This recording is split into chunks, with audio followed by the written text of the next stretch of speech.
Last lecture में हमने यहाँ तक देखा था, अब हमें पढ़ना होगा vapour pressure of a binary solution. ये देखो बहुत इंपॉर्टेंट टर्म है। सबसे पहले देखेंगे लिक्विड इन अ लिक्विड, फिर बात करेंगे सॉलिड्स इन अ लिक्विड्स। ये दो तरह के सॉल्यूशन की हमें पढ़नी होगी बाइनरी सॉल्यूशंस की वेपर फेज। जो liquid in a liquid case है ना, वहाँ पे देखो वोलेटाइल लिक्विड होना चाहिए। मतलब क्या, आप उसको हीट करो तब वहाँ से वेपर बन करके निकलनी चाहिए।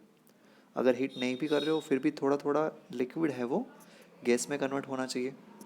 Second point, they should be completely miscible, मतलब वो मिक्स हो जाने चाहिए, प्रॉपर सॉल्यूशन बनना चाहिए वहाँ पे। अगर ये दोनों कंडीशन फुलफिल हो रही है तो हम उसको बोलेंगे लिक्विड इन लिक्विड टाइप का यहाँ पे सॉल्यूशन, और वहाँ पे वेपर फेस देखने को मिलेगा। देखो ये हमारे सामने एम राउल्ट भाई साहब हैं। ये राउल्ट भाई साहब ने एक रोल दिया था, एक लॉ दिया था कि जब भी आप लिक्विड को हीट करते हो तब उसके वेपर बनते हैं और उससे हमें प्रेशर देखने को मिल रहा है। That is known as a vapour pressure. The partial vapour pressure of each component solution is a directly proportional to the mole fraction of the solution। क्या बता रहे हैं यहाँ पे समझना। ये जो लिक्विड है ना, मान लो उसमें 3 कंपोनेंट हैं ए बी और सी। वेट अ मिनट,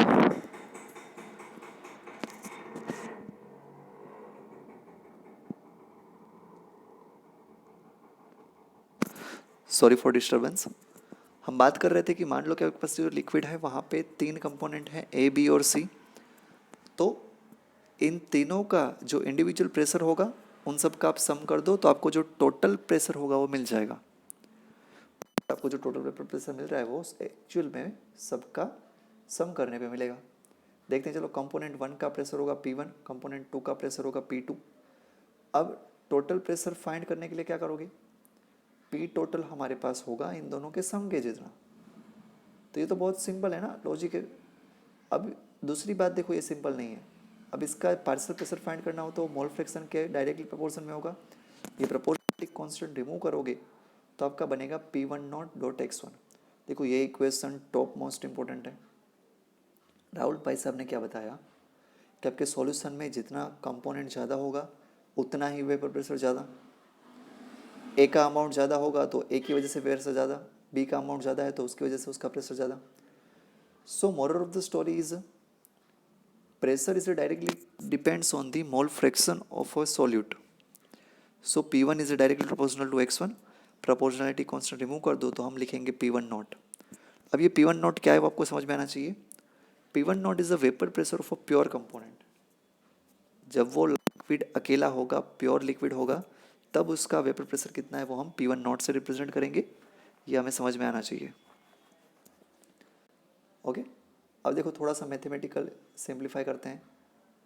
उसी तरह से आप P2 को करोगे तो P2 नॉट डॉट x2 इस तरह से आपको देखने को मिलेगा। अब ये जो P2 नॉट है वो भी again vapour pressure of the pure component 2 होगा हमारे पास। अब देखो डाल्टन्स लॉ की ऊपर से क्या था हमारे पास, P टोटल करना हो तो वो P1 प्लस P2 के सम के जितना होगा।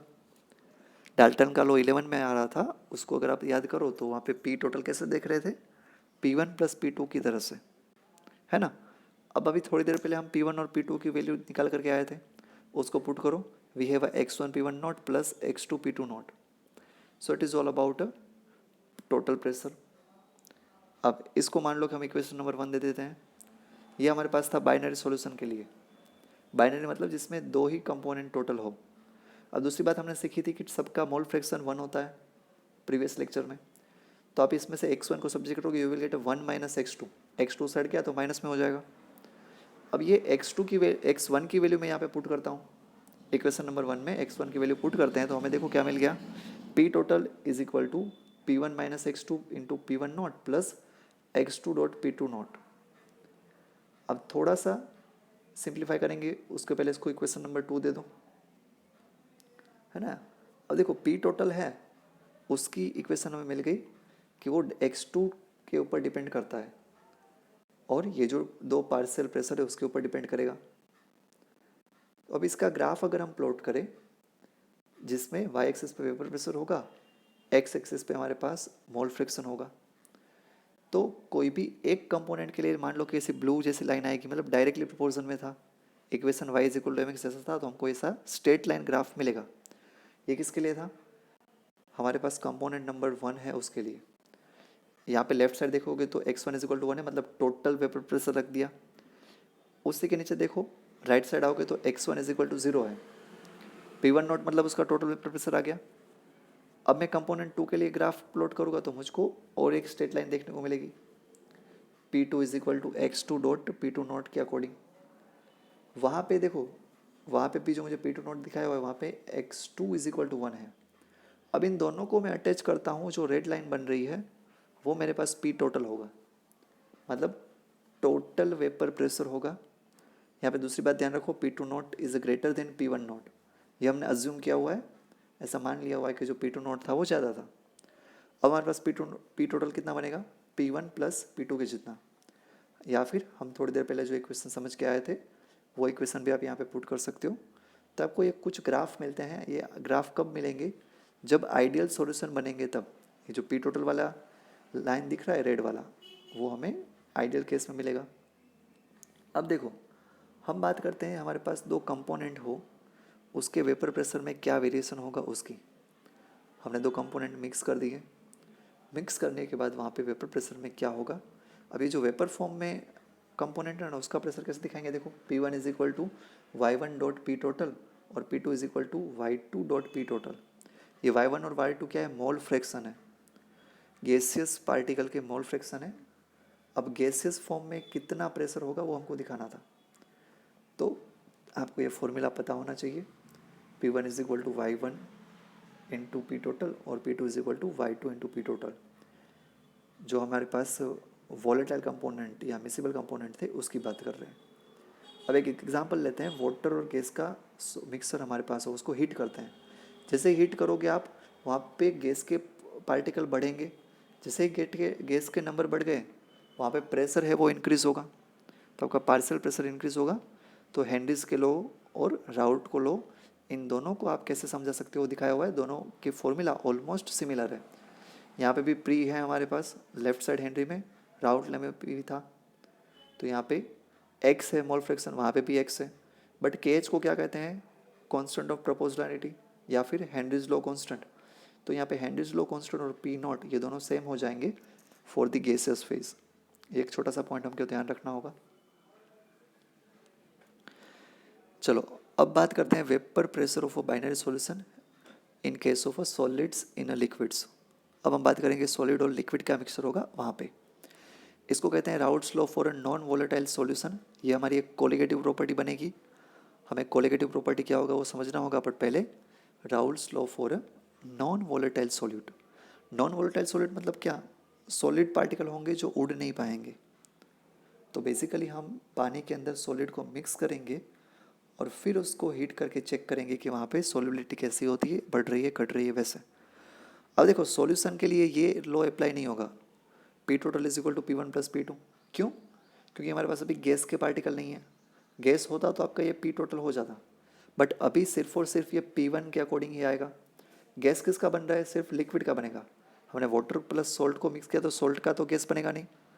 तो आप ये फॉर्मूला को चेंज कर सकते हो, P total is equal to x1 dot P1 dot में, जहाँ पे P1 डॉट हमारे पास वेपर प्रेशर होगा प्योर सॉल्वेंट का। तो फॉर्मूला में P2 नहीं आएगा, P2 निकल जाएगा। x1 होगा वो मोल फ्रैक्शन होगा हमारे पास सॉल्वेंट का। तो ये कुछ टर्म्स हमें याद रखनी होगी। अब आगे देखते हैं हम। अब गैसियस जो पार्टिकल हमारे पास यहाँ पे बने हुए हैं, उनके मोल फ्रैक्शन को हम x1 से रिप्रेजेंट करेंगे। P टोटल को हमने दिखा दिया हुआ है पहले से, जो हमारे पास P1 नॉट के डायरेक्टली प्रोपोर्शन में होगा। अब देखो, लिक्विड सॉल्यूशंस की बात करेंगे तो लिक्विड सॉल्यूशन हमारे पास दो टाइप के होते हैं, आइडियल सॉल्यूशंस और दूसरा होगा नॉन आइडियल सॉल्यूशंस। उसमें सबसे पहले बात करेंगे हम आइडियल सॉल्यूशन की, कि आइडियल सॉल्यूशन किसको बोलेंगे? A solution that obeys Raoult's law over the entire range of the concentration is known as a ideal solution. ऐसा कोई भी सॉल्यूशन जो राउट्स के लॉ को फॉलो करे तो उसको हम बोल देंगे वो आइडियल है। दूसरी दो बातें, delta H of mixing will be zero and delta we of mixing should be zero. क्या मतलब है भाई इसका? डेल्टा एच जीरो और डेल्टा वी जीरो, मतलब जब भी आप मिक्स कर रहे हो तब एंथैल्पी में वेरिएशन नहीं आना चाहिए और वॉल्यूम में भी वेरिएशन नहीं आना चाहिए। अगर ऐसा होगा तो उसको हम बोलेंगे राउट्स का लॉ फॉलो हो रहा है। फॉर एन एग्जांपल, जब भी आप दोनों को मिक्स करते हो, 50 ml हेक्सेन को 50 ml हेप्टेन के साथ मिक्स कर दिया, तो ये गर्म भी नहीं लगेगा, ठंडा भी नहीं लगेगा। दूसरी बात, आपका जो टोटल वॉल्यूम होगा वो 100 ml होगा, 50 + 50 होगा तो 100। ऐसा कब हो पाएगा? जब आपके पास दो कंपोनेंट हैं ए और बी, इन दोनों के बीच में जो फोर्स ऑफ अट्रैक्शन है वो आइडेंटिकल टाइप का होगा, तब ये टेंडेंसी आपको देखने को मिलेगी। जब कभी भी force of attraction identical type का होगा तब आपको देखने को मिलता है आइडियल सॉल्यूशन। तो यहाँ पे जो नया बॉन्ड बनेगा वो हमारे पास प्रीवियस दोनों बॉन्ड के जैसा ही हो अगर, तो आपको आइडियली बिहेवियर शो करता हुआ देखने को मिलेगा। बट ये हमको रेयर केस देखने को मिलता है, मोस्ट ऑफ केसेस में ऐसा देखने को नहीं मिलता है। हमें जो भी सॉल्यूशन कांटेक्ट में आते हैं, हम जिसको ऑब्जर्व करते हैं, वो हर एक सॉल्यूशन हमारे पास नॉन आइडियल होता है। तो आपको कुछ एग्जांपल फिर भी आइडियल के देखने हो तो हमारे पास हेक्सेन और हेप्टेन का एग्जांपल है, बेंजीन और मिथाइल बेंजीन का है ना। देखो, हेक्सेन प्लस हेप्टेन होगा तो वो क्या बनेगा? आइडियल बनेगा। दूसरा, बेंजीन प्लस मिथाइल बेंजीन ले लो, मतलब टोल्यूइन, तो आइडियल बन गया। क्लोरोइथेन और ब्रोमोइथेन ये भी आइडियल बनेंगे। तो देखो, फंक्शनल ग्रुप जिसके सेम होते हैं वो आइडियल सॉल्यूशन बनाएंगे। इन हर एक केस में क्या था? फंक्शनल ग्रुप हमारे पास सेम था, तो उन्होंने आइडियल सॉल्यूशन बनाया हुआ है। चलो अब बात करते हैं नॉन आइडियल सॉल्यूशंस की। Solutions that do not obey the Raoult's law over the entire range of a concentration are said to be a non-ideal solution। तो जाहिर सी बात है, जिसके अंदर आपको राउल्ट का लॉ फॉलो होता हुआ नहीं देखने को मिलेगा, it will be a non ideal. तो देखो, आइडियल्स बनना मतलब क्या? स्ट्रेट लाइन ग्राफ होना। बट स्ट्रेट लाइन ग्राफ नहीं होगी तो उसको हम आइडियल बोलेंगे। उसका ग्राफ बनाओगे, आपको देखो ऊपर से लाइन जाती हुई दिखेगी या फिर नीचे से जाती हुई दिखेगी, बट दोनों ही केस में वो आइडियल नहीं है। जिसके लिए ऊपर से लाइन होगी उसको हम पॉजिटिव डेविएशन बोलेंगे, नीचे से लाइन है उसको नेगेटिव डेविएशन। पॉजिटिव डेविएशन में हमारे पास जो बॉन्ड लेंथ होगी या अट्रैक्शन होगा वो कम होगा, नेगेटिव डेविएशन में जो अट्रैक्शन है वो ज़्यादा होगा। ये क्या दिखाया हुआ है? पार्टिकल के बीच में अट्रैक्शन। ए और बी की बॉन्ड लेंथ देखो, मतलब जो अट्रैक्शन पहले था उससे पॉजिटिव डेविएशन में बढ़ गया है, नेगेटिव डेविएशन में कम हो गया। इसके अलावा यहाँ पे delta H of mixing zero नहीं होगा, delta we of mixing zero नहीं होगा। मतलब आप कंबाइन करोगे तो गर्म होगा या ठंडा होगा या फिर वॉल्यूम कम ज़्यादा हो जाएगा। तो ये बात थी हमारे पास नॉन आइडियल सॉल्यूशंस के लिए। तो हमने देखा कि जो राउल्ट का लॉ फॉलो नहीं करता है उसको हम बोलेंगे नॉन आइडियल सॉल्यूशन। यहाँ पे वेपर प्रेशर में भी आपको गड़बड़ी देखने को मिलेगी। आप कंबाइन करोगे तो वहाँ पे एक जो राउल्ट के लॉ के अकॉर्डिंग रिजल्ट मिलना चाहिए था वो नहीं मिलेगा। सबसे पहले बात करते हैं पॉजिटिव डेविएशन की। तो इसका ग्राफ प्लॉट करोगे तो वो ऊपर से लाइन जाएगी, देख रहे हो आप, लाइन ऊपर से गई है टोटल प्रेशर की, उसी तरह से इंडिविजुअल लाइंस भी ऊपर से जाएगी। स्ट्रेट लाइन किसकी थी? आइडियल बिहेवियर की, ग्रीन से किया हुआ है। ब्लू लाइन हमारे पास पॉजिटिव डेविएशन की। एग्जांपल देखो, इथेनॉल प्लस हेक्सेन, ये हमारे पास एक एग्जांपल है। देखो, फंक्शनल ग्रुप अलग है, मतलब ये पॉजिटिव डेविएशन शो करेगा। नेक्स्ट देखो, इथेनॉल के अंदर पहले से बॉन्ड होता है हाइड्रोजन बॉन्ड, जब भी आप हेक्सेन उसमें ऐड करोगे तो ये हाइड्रोजन बॉन्ड ब्रेक हो जाएगा। पॉजिटिव डेविएशन का मतलब क्या है? हेक्सेन की रिंग बीच में आ जाएगी, हाइड्रोजन बॉन्ड को ब्रेक करेगी, इसीलिए ये अभी साइज़ बड़ी हो गई। साइज़ बड़ी हो गई मतलब क्या? पॉजिटिव डेविएशन शो कर रहा है। राउल्ट लॉ से इसका पॉजिटिव डेविएशन होगा। इसमें जो वेपर प्रेशर होगा वो बी का वो ज़्यादा रहेगा एक्स बी और पी बी नॉट की मल्टीप्लिकेशन से। वैसा ही आपको पी ए में देखने को मिलेगा। तो वेपर प्रेशर ज़्यादा है, उसी वजह से लाइन ऊपर से दिखाई हुई है। डेल्टा एच ऑफ मिक्सिंग भी ज़्यादा होगा हमारे पास, एंथैल्पी ज़्यादा होगी। डेल्टा वी ऑफ मिक्सिंग भी हमारे पास ज़्यादा होगा, वॉल्यूम बढ़ जाएगा। 50 + 50 ऐड करोगे तो 100 नहीं होगा, 110 हो गया। दूसरा एग्जांपल देखो, मिथेनॉल प्लस वाटर। तीसरा, क्लोरोफॉर्म एंड कार्बन टेट्राक्लोराइड। ये सब हमारे पास कुछ एग्जांपल थे जिसके अंदर हमको पॉजिटिव डेविएशन होता हुआ देखने को मिला। तो ऐसा होने का रीज़न समझते हैं इंटरेक्शन वाइज। तो देखो, ए और बी हमारे पास अगर नज़दीक आ जाए तो हमको नेगेटिव डेविएशन देखने को मिलता है। पहले जितनी लेंथ होनी चाहिए थी ए और बी के बॉन्ड की, उससे वो नज़दीक आ गए तो देखने को मिलेगा नेगेटिव डेविएशन। देखो, इसका ग्राफ आपको नीचे से जाता हुआ देखने को मिलेगा, और इसके केस में जो हमारे पास प्रेशर है वो भी कम आएगा। नॉर्मल कंडीशन से यहाँ पे प्रेशर कम आएगा। अब समझते हैं नेगेटिव डेविएशन को। तो वहाँ पे देखो, पहली बात, ग्राफ नीचे से जाएगा, ये हमें समझ में आना चाहिए। अब ये ग्राफ नीचे से जा रहा है, उसका मतलब क्या हो गया? प्रेशर है जो टोटल हमारे पास वो कम रहेगा as we are comparing with the ideal. देखो एग्जाम्पल समझते हैं। मान लो कि मेरे पास क्लोरोफॉर्म और एसीटोन के बीच में बॉन्ड बनाया, तो वहाँ पे हाइड्रोजन बॉन्ड बनता है, तो हाइड्रोजन बॉन्ड से वो नज़दीक आ जाएंगे, प्रेशर कम हो जाएगा। जैसे ही नज़दीक आए प्रेशर कम हो गया, पी बी हमारे पास लेस होगा एक्स बी और पी बी नॉट से। सो it is all about negative deviation. इसकी हीट की बात करो तो हीट भी हमारे पास नेगेटिव होगी और डेल्टा वी मिक्सिंग भी नेगेटिव होगा। 50 + 50 ml आपने मिक्स किया, 100 की जगह पे 95 हो जाएगा। कुछ और एग्जांपल देखो, फिनॉल प्लस एनिलीन, हमारे पास क्लोरोफॉर्म और डाई इथाइल ईथर, तो फिनॉल और एनिलीन ऑर्गेनिक कंपाउंड, क्लोरोफॉर्म और डाई इथाइल ये भी ऑर्गेनिक कंपाउंड है, दोनों को मिक्स करोगे you will get a negative deviation observation. अब देखो और दो टर्म्स आती है हमारे पास। जो हमारे पास पॉजिटिव डेविएशन वाला केस था उसमें जो हाईएस्ट लेवल है ना उसको ऑब्जर्व करो, और नेगेटिव डेविएशन में जो लोवेस्ट पॉइंट है उसको ऑब्जर्व करो। ये दोनों एजियोट्रोप्स बनाते हैं। एजियोट्रोप्स मतलब क्या? हमारे पास कांस्टेंट बॉइलिंग पॉइंट मिक्सचर, इस टाइम पे उनका जो मिक्सचर होगा वो एक सेम बॉइलिंग पॉइंट पे इवोपरेट होगा, सेम बॉइलिंग पॉइंट पे वो कम आ जाएगा। तो यहाँ पे आइस बनाना हो आपको या फिर वाटर बनाना हो तो ये एजियोट्रोप होते हैं। समझो, ये कंडेंसेशन की प्रोसेस समझते हैं। आपके पास दो लिक्विड हो, उसको आपको जब भी हीट करना होता है तो हीट करते करते वो पहले वोलेटाइल लिक्विड होगा वो उठ जाएगा, कम वोलेटाइल वो नीचे रहेगा। एग्जाम्पल के फॉर्म में मान लो कि मैं आपको क्या कहता हूँ, आप वाटर और इथेनॉल को मिक्स कर रहे हो, मतलब दारू और पानी को मिक्स कर दिया और उसको हीट कर रहे हैं, तो सबसे पहले जो उड़ेगा वो होगा इथेनॉल, जो बच जाएगा वो होगा पानी, है ना। तो अब समझना, जब भी एजोट्रोप होगा आपके पास उसको हीट करोगे तो अलग अलग नहीं उड़ेगा, वो एक साथ में ही उड़ेगा। तो हमारे पास यहाँ पे एजोट्रोप कैसे बनता है वो हमको समझाया हुआ है। ये आपका डिस्टिलेशन प्लांट होता है, वहाँ से आपको एजोट्रोप मिल सकता है। अब एजोट्रोप मिक्सचर हमारे पास है वो दो टाइप के आएंगे। पहले को बोलेंगे हम मिनिमम बॉइलिंग पॉइंट मिक्सचर, दूसरे को बोलेंगे मैक्सिमम बॉइलिंग पॉइंट मिक्सचर।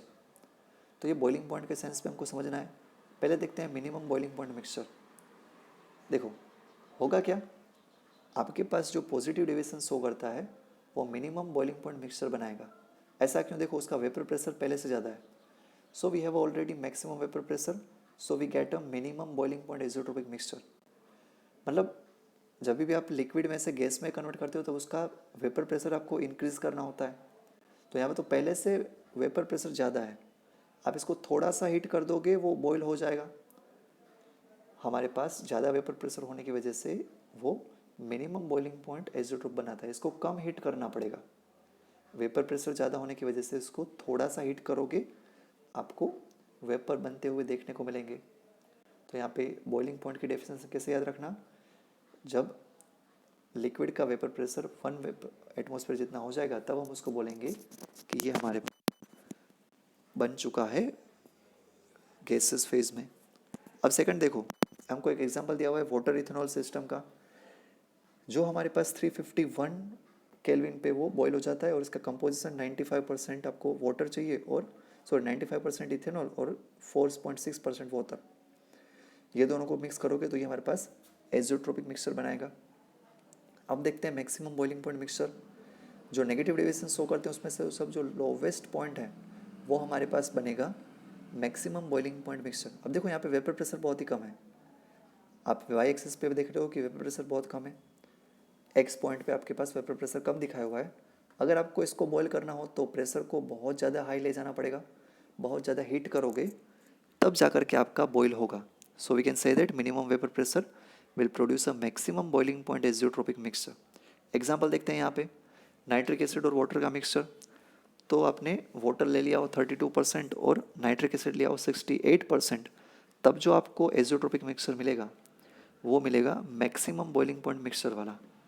मतलब इसको बहुत ज़्यादा हीट करना पड़ेगा तब जा कर के वो वेपर फॉर्म में कन्वर्ट होगा। ओके फाइन, तो आज के लेक्चर में हम यहीं तक रखते हैं। बाकी कल हमारा बहुत इंपॉर्टेंट पॉइंट होगा, it is about a colligative property. तो ये सारे पॉइंट से वो एक बार रीड कर लेना, इसको लिख देना, और इसके रिलेटेड एक्सरसाइज में जो क्वेश्चंस हैं वो लिख करके सेंड कर देना, वो आपका होमवर्क होगा। थैंक यू वेरी मच, आज की डेट में इतना रखते हैं, बाकी सब नेक्स्ट लेक्चर में।